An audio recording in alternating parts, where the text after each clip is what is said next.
Good afternoon, everyone. It is Tuesday. It is 1 o'clock here in the UK, and we are Speaker Insight, where we help speakers, authors, and coaches to build a portfolio business on your terms. My name is Helena.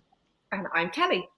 And we are also the founders of a fantastic space called the Connection Hub here on Facebook. It's a beautiful group of 11,500 speakers, authors, and coaches, but also all the people that support those people to really do the change-making businesses that they have out in the world. So if you are not a member in there, if you're watching us just on the Speaker Insight page, please, please, please do come and join us inside there. I will pop a link in there for you in a moment.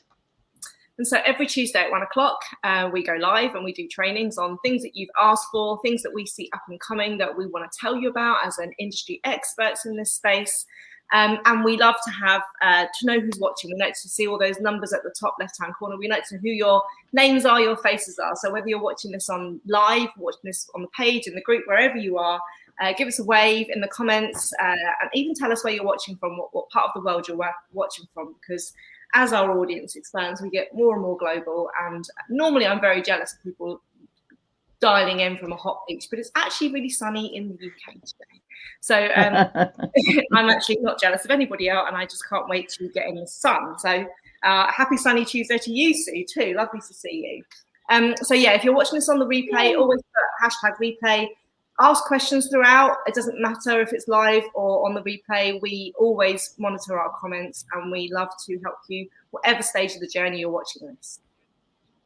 Indeed. So we can see that several of you are already joining us, and actually it's going to be a really, really good one. But of course, before we kick into anything around any of the information that we want to give you, we want to know, what is the buzz in your business? For those of you who are watching, or indeed for those of you who are on the replay, let us know what's actually happening that's exciting for you.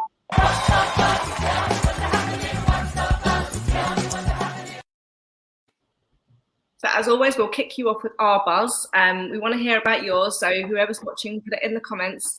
You can put links, you can promo. If it's something that's going on, you're doing a launch at the moment, then feel free. We've actually got some really exciting buzz at the moment, purely because, and this is an encouragement for those of you watching that aren't in the Connection Hub, join it now, right? And the reason why I'm saying this is every time we hit what we class a member milestone in the Connection Hub, we release a new feature. And recently we hit 11,000 members. And so what we said then is that we're going to release a new feature. This new feature goes live today, really. I mean, we pre-launched it to our Make Essential members who are in our paid membership, because they always get first dibs on everything. But this feature is called a Clarity and Connection networking session. So as well as these lives that we do every Tuesday at 1 p.m, we are going to start alternating our lives in this month with live networking sessions, which is an amazing opportunity for you to get profiled in front of our 11,500 people, to connect with them, to tell them about yourself, to ask for connections, because we know a lot of people go, hey, I'm currently wanting to publish a book. Does anyone know any hybrid publishers? Or I'm currently looking for a speaker agent. Does anyone know this? So you can come on live and get streamed to our whole group and promote yourself, ask a question, or ask to connect. Or it could be that you're completely stuck. You're like, okay, this is the problem I've got with my business, and I don't know what to do next, or I can't see the wood for the trees. This is my scenario. And you can have 11,500 heads on your problem and be able to interact in that way. So we did do a poll, like we always do, to ask people if they were interested in this networking session. Loads of people said it was what they wanted. So Helena's will shove a link in the comments, and I'll do it as well. I'm doing it right now. I'll pop them in both. It's good. Yeah, thank you. So you can you register. We only allow 6 people to be live streamed every session. Otherwise, if we had all of you come on live, we'd never get through the day, or it would probably take a year to get through. So you have to register. It's completely free. You have to register, though, in order to actually join us live and be live streamed. So there are new Clarity and Connect networking sessions that will be starting this month, but only for people that are in the Connection Hub. So that's our business. Exactly. And so for those of you who are watching on Speaker Insight, I've already put the link in there to the Connection Hub. pop into the Connection Hub, watch us from there instead today, and you'll see the link that's just come in. Tally's just saying, the buzz in my business is that I'm back to square one, but I'm grateful that I've learned so much, and the next iteration is going to be awesome. Lessons learned and resilience shield strengthened. Good for you, hun. And you know, it's that whole thing of, is it an opportunity or is it an obstacle, and how do you turn the obstacle into an opportunity? And that is called, exactly as you say, it's learning. But you know, it still means you do have to dust yourself off every now and then. And then I love that you're here literally knowing that you get energized by these calls. I know that you're a busy lady, but when you need it, you just come in here, and I love that. That's great. Here for you, babe. we'll arrange our catch-up session with you as well, so we can support you through that.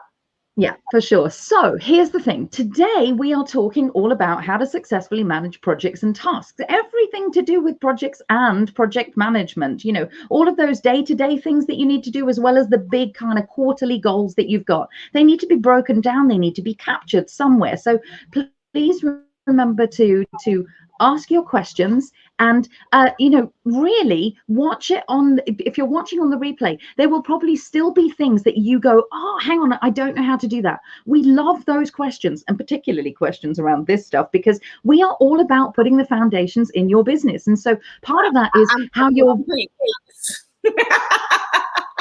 there is a little bit of that as well. And so we do actually test out most of the software out there and most of the things that help you really be effective, efficient. I like to call it deep, you know, decisive, effective, efficient, and productive. That's really what we're talking about here. So you know that, you know, when you run your business as a speaker, author, coach, and you want to scale it, you get to that point where you go, I know what I'm doing. I now have my vision's even bigger. Some things actually happen to do that.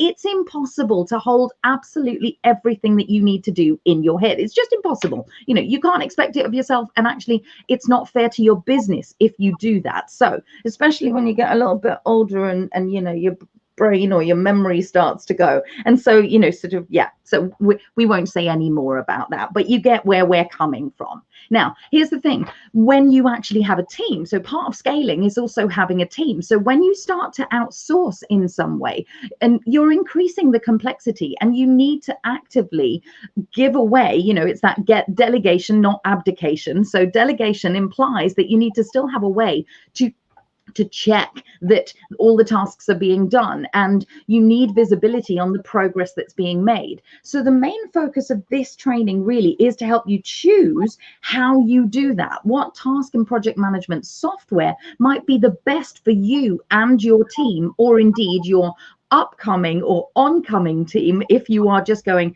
hang on a minute, I am going to take the plunge and I am going to scale, because we want you to be as efficient running your business and your team as you possibly can. So we're going to look at you starting to organize, prioritize, and track all of your tasks. So, and then matching something to that really works for you in terms of the style that you have and the ethos of your company. So here we go. Are you ready?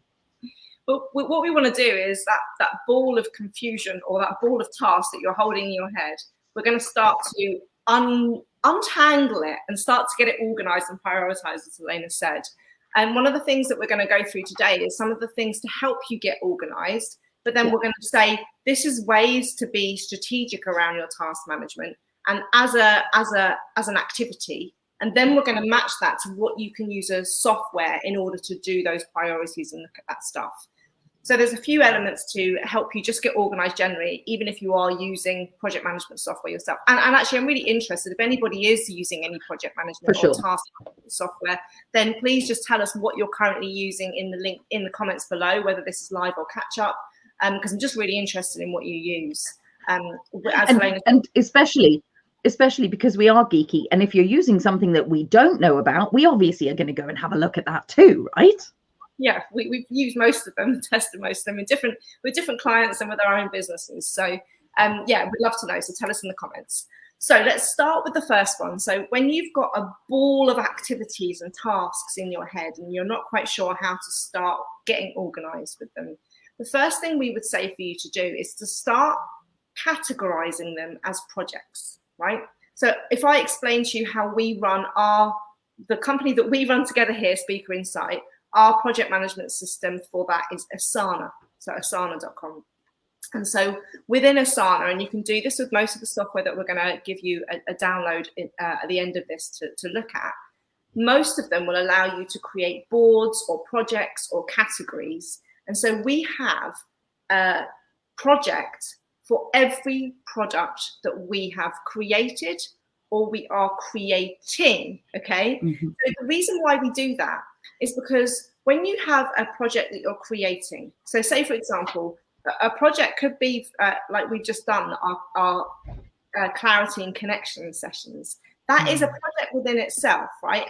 And it can be a product if you're going to monetize it.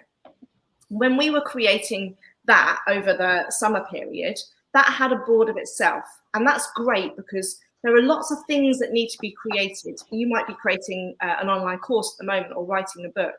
And then you've got to think, well, you know, how do I actually film it? How do I create the logo, the name for this? What platform am I using to host it? Have I edited the videos? All the things that actually go towards making this product come alive or this project be operational go into that task management project within itself. So you're not looking in a sea of tasks for it.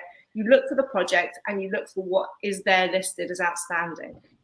When you've ticked everything off and that project is launched and it's ready out there and it's selling, we don't get rid of the board itself.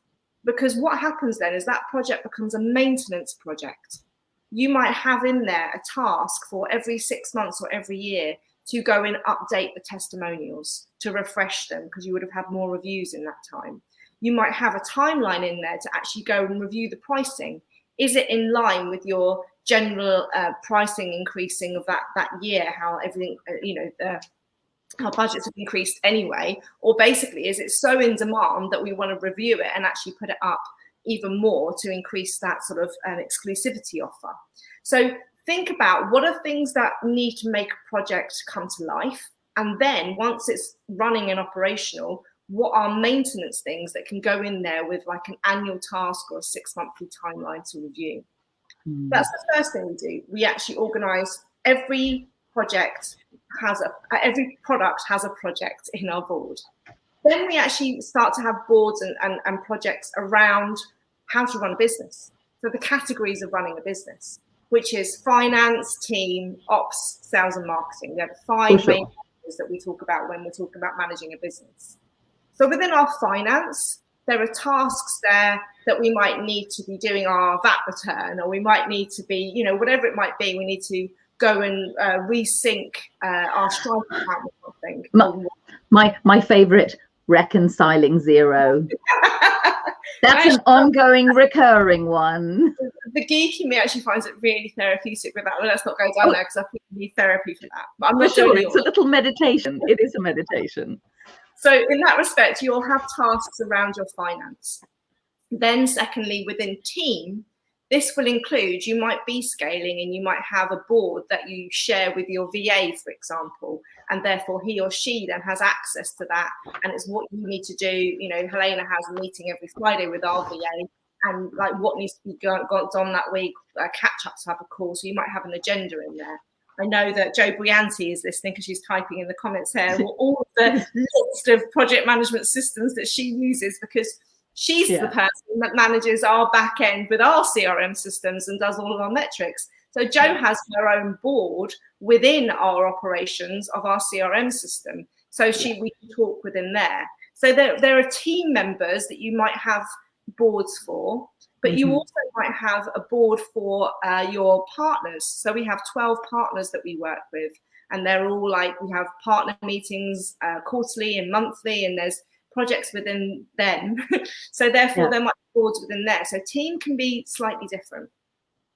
Operations is what I said before. This is the stuff that runs the business. So we have a project purely for our website, because when we need to update things or plugins need to be done or whatever it might be, it all goes in there. We have a monthly strategy. Helena and I have a monthly strategy day every Thursday, and we have a weekly strategy call every Tuesday. And so we have agendas for that. So those tasks will go in the ops for your running your business and your strategy days. And then finally, in the sales and marketing side of things, we have a whole social media section. So if there are new posts that we want to put out, or we're reviewing top performing posts, there's often things that we create new and we're rescheduling things in there. We also in that one have a post for every challenge that we do. So that once again, we're creating something new, it has a challenge, and then it's in the maintenance when we revive that challenge once a quarter. So there's lots of things to look at about what I'm trying to get across to you here is to start unraveling that ball of tasks, is to start categorizing them into projects and then into the 5 areas of running your business. Because this will basically help you create tasks and subtasks within all of those categories. And it means that you've got a structured project to work towards, and everybody is aware of what time frame is associated with getting that done. If the project has got this online course goes live here, then all of the sub tasks within there are way before that date, and we'll talk about that in a little bit more. So here's the thing. I hope you're getting the idea that, when you have an idea that's related to a particular thing, but you happen to be working on reconciling those accounts, for example, you can literally take that idea rather than storing it in your head where it's highly likely that it's going to get lost or it'll get subsumed into some distraction of the day. You can literally pop into your software system, whichever one you use, and just drop it in there as a thought or a task in some way. Sometimes we even do have a random ideas board, and it literally is there are some very random things on there, but it's one of those things that something like the clarity and connection networking sessions actually came out of us just having random thoughts. So you can absolutely do that. For those of you who feel like you're not creative, you can also put the blog titles that pop into your head so that you don't lose them, but you don't have to give space and time to them from something else that you're doing. So that's all about productivity. So the next thing to really consider around all of those tasks in those 5 areas, plus the products that Kelly was just talking about, is really setting targets and deadlines. Some of us respond really well. When you set yourself a milestone of how much to achieve or what time frame to achieve it in, you get mojo. Some people don't work without a deadline. They don't work very well without it at all, but it gives you clarity about what's required when. So there are many different ways to prioritize tasks, and there is some self-awareness that's required around this. But for a lot of people, if you know something needs to be done by a certain time, understanding how well and for how long you can focus can make a really big difference. Your working style a lot, right? So many of you will probably know that Brian Tracy wrote a wonderful tiny little book called Eat That Frog. And for some people it is about I have to get the most difficult thing, the most tasteless, horrible thing done first thing before 9 o'clock, before I even have my cup of coffee, aka the frog, eat that frog, because that actually makes the rest of the day really simple and easy for you and rewarding in itself. Exactly. So the whole idea of that, tackling the impossible thing before breakfast is some of that. But for some of you, you may well work in different ways. So I'm just going to go through some ways that you might actually go, hang on, this is how I work best. Now, for some of you, it's also about listening to how somebody else works best. So if you do have an outsourced team, you might need to take into consideration that some of these things might apply to them, and therefore the way that you work together with whatever software you use actually also works. So first of all is the time of day. Are you a night owl or are you a morning person? Are you a bit of both? Are you a person who takes a nap in the middle of the day? Do you bookend with productivity, but somewhere in the middle? Kelly's going, I wish I could take a nap in the middle of the day. That was what your face did. In the middle of the day, I walk around like a zombie afterwards because I just go such a deep sleep. It just doesn't work. In that case, that's not allowed for you, right? But knowing where you are at your most focused, knowing what tasks you do in the morning that really flow for you. So some of you might wake up and go, I really love to write in the morning. First thing, I just love no other distractions, and I just want to get the stuff out of my brain and get it done. For others, you actually need to gear up to it, and you need to wake your brain up before it can actually process things. So just knowing this can help you schedule when you do what you do and for how long, but I'll come on to that. So the second piece really is this: what size is the task? What size of allocation do you do? How long can you concentrate before you lose? So how long can you focus before you lose concentration? So breaking your tasks down, so some people use the Pomodoro method, only half an hour at a time, set a little timer. It's called Pomodoro because that's Italian for tomato, and they used a cooking timer as a first thing. 25 minutes with a 5-minute break, then 25 minutes with a 5-minute break. However you work best. Some people work really well in 45-minute chunks. Some people really, for a juicy piece, maybe you are working on the website, revision that you're doing. Maybe you do want to set your timer for 90 minutes and just keep going. So again, knowing your chunk size, your ideal allocated amount of time to work on a task, or the task itself requiring that, may well mean that you schedule half a day to just focus on that thing. Because for more juicy tasks, you might need longer time. So knowing yourself and how you work really helps you to set what your ideal timing is. The next one, so we've done time of day, we've done chunk size. The type of task also could be part of how you actually schedule where it is. We've all got flow spots and we've all got our non-preferred things. So, when Kelly listed the sales and marketing, you might go, oh, marketing, I don't really like that. I'll do all the other things I like doing, the creative things around that. But there are some things that you avoid. So using a software of some kind to help you track those tasks and know that you're doing those really does help you. So your flow spots, as I say, might be related to your time of day. It might also be that there are just things that you love and the time flies by and you don't even realize you've spent 2 hours on them. It might be writing copy. It might be, actually doing that, reconciling in some way. But getting a feel for how long your flow spot is within your timescale really works. Now, one of the best ways to be efficient when you're working is knowing what creates a bottleneck. So this is also one of those things where actually, if you know that you're working with a team and you know that something needs doing that gets somebody else going, which means lots of people are working on something because you haven't created a bottleneck, those become really good things to prioritize, whether you like doing them or not. But they become urgent in your world because they don't prevent somebody else from doing something. Now, what's interesting about that is if you think about outsourcing, or you're paying somebody by the hour, or indeed they're on your payroll and they just get paid, if they can't move forward, then that's wasted efficiency that's sitting right there. So that's also something to really kind of think about around prioritizing. And finally, and this is an energetic one, I'm allowed to go a tiny little bit woo with you.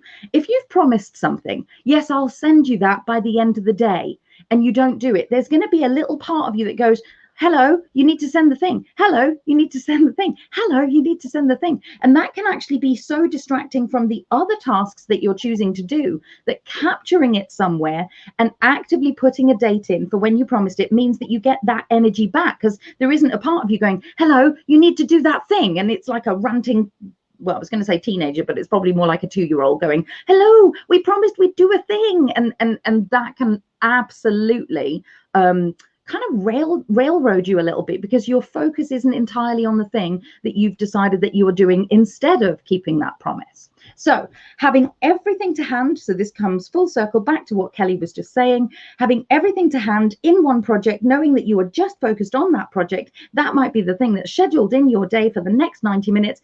It's all in one place. You have no excuses to do it, and that can help you be really effective and efficient. So when you're looking for software, you need to ensure that you can prioritize your tasks via the flags or the colors, or the way in which they're displayed. The visual can have a big impact on people. There are some big Trello fans who go, Asana, I don't think so, because they're hugely visual and they love all the colors. Obviously, all of them look at each other's and they're starting to blend a lot. Like Asana's gone very colorful recently, which is quite fun. But the point about this is that most of the software will help you to visualize it in the way that you want to, flag it in the way that you want to, tag it in the way that you want to, put categories in the way that you want to, and most of them do actually allow you to put timing in as well. You can even set up, and for some of you this is really useful, when you get that whole cancelled appointment, you can set up 5, 10, 20, 30, 45-minute tags on the tasks that you've got, so that if you suddenly find yourself with a free 20 minutes, you can literally click on the 20 minutes and you get all your 20-minute tasks that you might just be able to tick one off in the time that you've been gifted back. That's delicious efficiency. So I'm just going to read what Claudia said. She said, so true. The key for productivity is really work on each person is knowing their own rhythm and flow, and then you can apply all of the tools to see which one is better for you. And remember to always overestimate the time that an activity may take, because that's the one mistake we often make, more often, definitely. For sure. And I think that, it's that, and that's one of the things that we say, Claudia, about on your terms. Like today, we're giving you all the information about, how to get more organized, but we're not saying that you definitely need to use this system, because it has to be, the way you like see it. If you like color, if you like tagging, if you like the boards rather than the projects, and all those types of things are a preference base. Yeah. Sue's asked, has anyone tried boot camp? I'm wondering whether you mean base camp. I think you mean base camp, which base camp is, and I will geek out about base camp. Off you go, hun. It's my favorite one, because I manage a lot of projects as well as tasks. So when you are a project manager, you need quite a sufficient software, and so that's why we've put a couple of project management ones in our download, as well as task management ones, because again, it depends on what you need. Okay. So she always gets it wrong. No worries, we'll talk about Basecamp in a minute, but we have got a download that includes that. So one of the things that Helena was talking about quite a lot there was actually about team. And so, whether this is your VA, whether it's someone like Joe that we work with, or whether it's a freelancer that's just the graphic designer for this project or the editor for your book at the moment, to really just make sure that the project management system that you want works for them as well, and that they understand how to use them. Most of the software that we are recommending or giving you a guide for have intro videos that take you through how to use this site. And as soon as a team member joins your project management system, I always send them that video for Asana, for example. So again, it's freeing up my time, and they can ask me any questions on that, but it basically trains them on the platform. So let's talk about some features and some things that you might need to consider if you're actually managing a team, okay? So when you are outsourcing to freelancers or people that are just working on a certain project, most of the time, I want people to be tracking their time, right? And I want people to be reporting that. Another VA that I work with outside in another company, every month she reports to us on her hours. So how many hours has she done? And also what has she done within those hours? It doesn't have to be like to the detail, but this 4 hours have been diary management, 7 hours have been this. So it really understands my investment in her time, but also some project management systems you might require for them to actually be able to press a button when they start working on your stuff, press a stop button, and it records their time, and then they can keep that in a log and say what task they're doing, rather than them having to manually think about it or track it all. A great one that I used way back in the time was streamtime.net for that, which is very much a project management task-based system for freelancers and outsourcers. So do you want to read Daniel's comment? I haven't got it on the stream. Yeah, I will. I was just about to. So wow, I had to hear this today. We're struggling to keep on track or manage work after my long holiday. These are such great tips. Thank you, Kelly and Helena. We aim to please. Yeah, and also, one of the things is that, you work with Delenta, right? So Delenta actually has like a bit of a task system within their coaching platform. So again, we'll go back to Delenta. It's not so much seen as a project management software, but you actually include that feature within your platform. So we wanted to just give you a big shout out on that one too. It's really good. How are you tracking people's time? How do you know how long someone's worked on a project? And are you paying them what they're worth? And also, are they giving you evidence for the ROI in your investment in them? And there's one other little bit, as Kelly was just saying around, logging those hours. Once because the chances are you're going to do projects that are kind of similar, whether you're creating products, whether you're writing blogs, whether you're getting things up and running. Knowing how long something takes, tracking that allows you to be more accurate in what you then allocate on an ongoing basis. So it's a really useful thing. I just want to make sure that you kind of catch that nuance. Yeah, and going back to what Claudia Claudia, I don't know how to pronounce your name, but it was saying as well, you might do that. So if you're writing scripts or you're writing the next chapter for your book, you might want to track your own time and see how long it took you to write 10,000 words or whatever. So for sure. Then it gives you that indication. The next thing is what, and this is where I'm going to geek out, Sue, about base camp, right, is when you have a team and there are teams working on a project, then there's ultimately going to be conversations that go on. And so what normally happens, and this is what frustrates me, is that somebody might be using a project management software and then they set up a WhatsApp group or a Slack group or whatever else for people to talk about it. And I'm like, I just want everything in one place. And I don't want to be scrolling through WhatsApp messages and trying to find what people said. And this is what I love about software like Basecamp, because Basecamp have their fireside chat section for every project that you have, which means it's like a Slack WhatsApp channel, easily searchable, easily taggable, added documents to it. But it makes the chat contained, so that only people who are part of that project see it, not everybody on the team. And also it is related to the stages of the project. So for me, if you want to have open conversations with specific team members on specific projects, then think, does the project management system that you're working towards have that ability, not just for comments, but for conversations and chats to happen that can get stored? And you might even want to download the chats so that you can actually see that as part of the reporting tool and, make a task out of it. So just whilst you're just whilst you're talking about that, just because it links through, Joe's just saying try tools such as Toggle and My Hours that are time trackers to get an idea of how long tasks takes. Both have free levels for single users. Perfect. And Joe's is bigger geek than we are, so we love it. Yeah, it's great. And then the other thing, again, which is going to be too advanced for a lot of you. So again, this is my geeky side, but it is also really important. Tally, your bit. I know how big your project is. You will require stuff like this when you're thinking of a big project, and this is when all the members of the project need to be able to see the bigger picture. It's very much what Helena was saying about bottlenecking as well. When people see where their tasks fit within a timeline, and then they see what tasks are dependent on other tasks. Like, I can't do this until you do this. And so therefore they know, this is what Helena was saying about prioritizing, get these tasks done so you're not holding up the rest of the chain. Some project management systems like Basecamp and some other ones will create things called Gantt charts for you.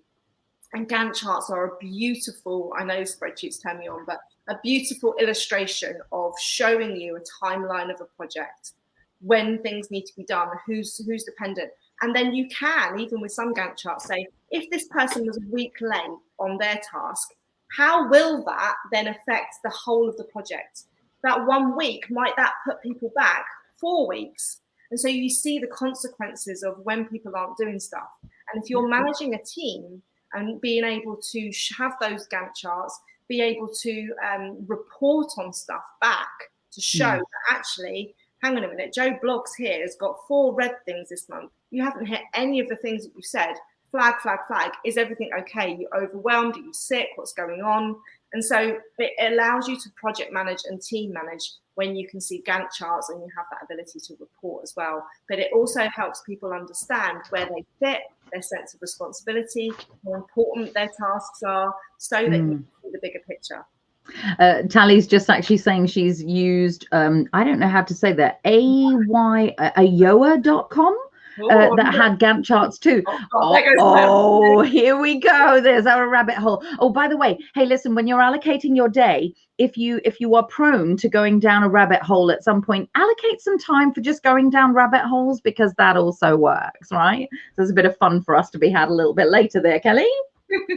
Yes. Oh, that for team element, because there are some interesting things you'll love. Oh God, she says you'll love it. No. We don't need selling anymore, Tally. That's completely how it is. Now, here's the thing, right? So when you are creating a launch, or when you are, Kelly's just been talking about project management, but when you're developing a new project, and we, with our Changemaker Central members, really helping them to run their business, we make them do one core project, add one thing thing into their business on a quarterly basis, because actually that is possible to do with the day-to-day business of delivering and marketing, etc. But creating one new thing, and that might be so she's got the next quarter focus there. Book here. This is what they all work through.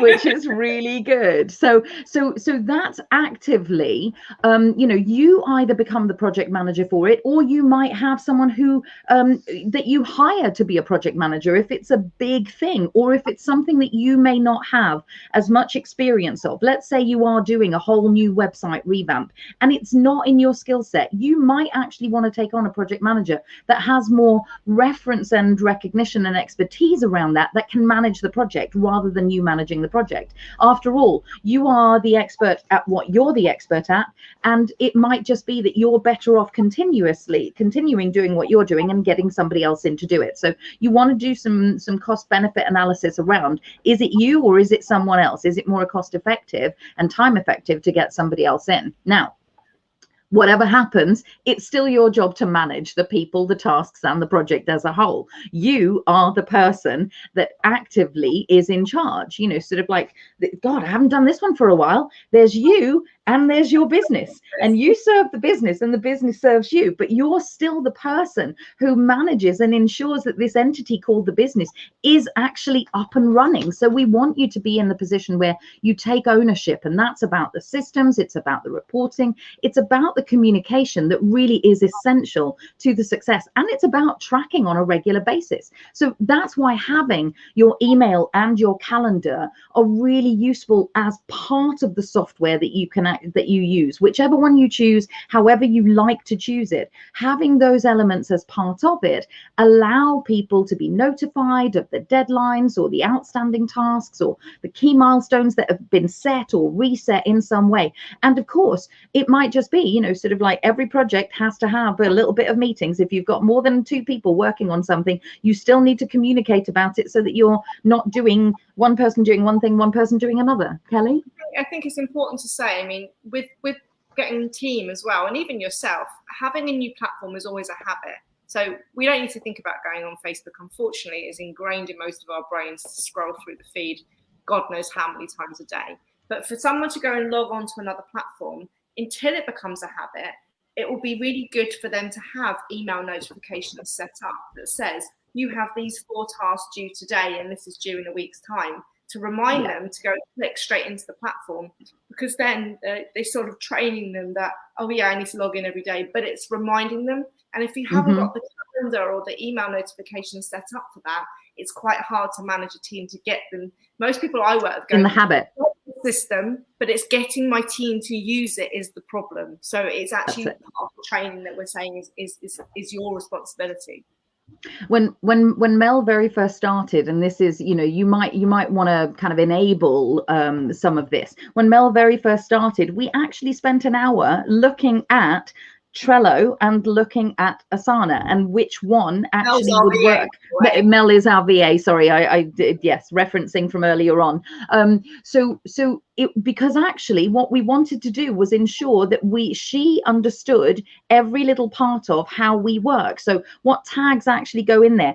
And it is not wasted time to do that. If you actively come up with how you work with something together, or if somebody actually has a snazzy way of working with a piece of software that you go, hang on a minute, we should adopt that. So some of you might actually really like this idea of actually adding extra tags for a 10-minute, 15-minute, 20-minute task that you've never thought of before. Be open to the suggestions that make everything work, because the features, sort of some people may well have geeked out on you, sort of more than you around it. And the features that you want to enable that make it easy to find tasks, that allow you to really search or categorize in some way, use them or experiment with them at least, because you might hate them, but at least you've tried them, and at least you know the most efficient way that all of you are working together. So the final bit here is that you might also require the ability to report back to your team around the findings, around the progress, around how things are actually going. And again, some software has inbuilt reporting, so that might be a really big thing for you. And again, especially if you're looking at scaling, that means you can customize things like dashboards to actively show you what's going on, and you can see where you're at on a daily basis. So there is a lot to consider, is what we're saying, but it's so worth it, because if you are looking at running a business that kind of runs on your terms, and therefore as much without you doing micromanagement as possible, that's what you require. Yeah. So we've gone through a couple of things that I guess are going to help you generally get organized, that tangled ball of confusion of tasks in your head, to start structuring it, understanding it, seeing it, compartmentalizing it, and prioritizing it. So what we want to make sure that we don't leave you hanging is, as always, we make it a little bit easy for you. We've reviewed some of the top task and project management software, a bit of a blend of both of them, that we've used ourselves and we've road tested, and we've done a comparison guide there, so you can see which ones are best for you from a budget point of view, and also which ones have got some of the features that you definitely know that you want from what we've spoken about today. It's not an expensive list, because we could have been here for years and years and years. But we do the ones that we always do, what we've tested and road tested ourselves, and the ones that we think would suit the level of where you guys are at, right? Basecamp is probably the extreme when you're managing lots and large projects. But I just love it. So yeah, Sue, I'll geek out with you if you want to on Basecamp.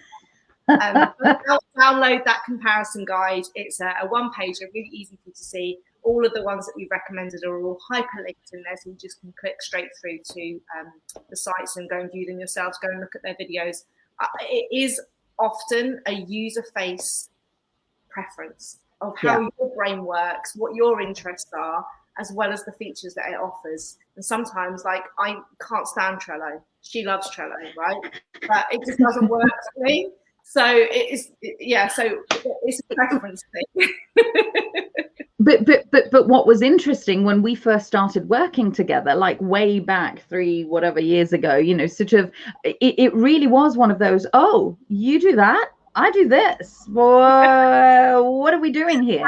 And so exactly. And so you know, sort of like, so we've learned over time how to compromise, and indeed that actually makes you look at the features a little bit more. You know, you go, well, what is it that you like about this, and what is it that I like about that? And that actually helps you discover that most of them do actively have some crossovers or some things that you can make work in a way. You know, now I actually really do love Asana, partly because guess what, we get used to the thing that we work with and we make it do what it's actually doing. So you know, if you don't work with anything like this, allow yourself to get used to it. If you do work with something like this on your own, be open to, when you start working with other people, how they actively do it, and start to recognize with that self-awareness around how you're doing, you know, sort of how you do things and how others might do things. Be really open to being effective and efficient, right? And another reason why we chose the ones on the comparison guides is they all offer either a free trial or a free level forever. So therefore, you can go and play for at least 14 days with most of them to go and check them out. Yeah, which is really great. Now, for those of you who are still in ball of confusion land and you really can't see the wood for the trees, we know that speakers, authors, and coaches can get themselves a little bit overwhelmed in the face of any one of those 5 core tasks around the sales and marketing, the operations, the team, or indeed the financials. And so we actually have a thing called the Get Unstuck call. So if you just want to hop on a call for 15 minutes, do the 15-minute fix as such, get the muddle out of your head and actually have some clarity, please do book in for a Clarity and Connect, for a Get Unstuck call, because it really will just keep you moving. And that's really what we're in the business of. We want to help you run the most effective and efficient, fun to run, on your terms, speaker, author, coach business that you possibly can.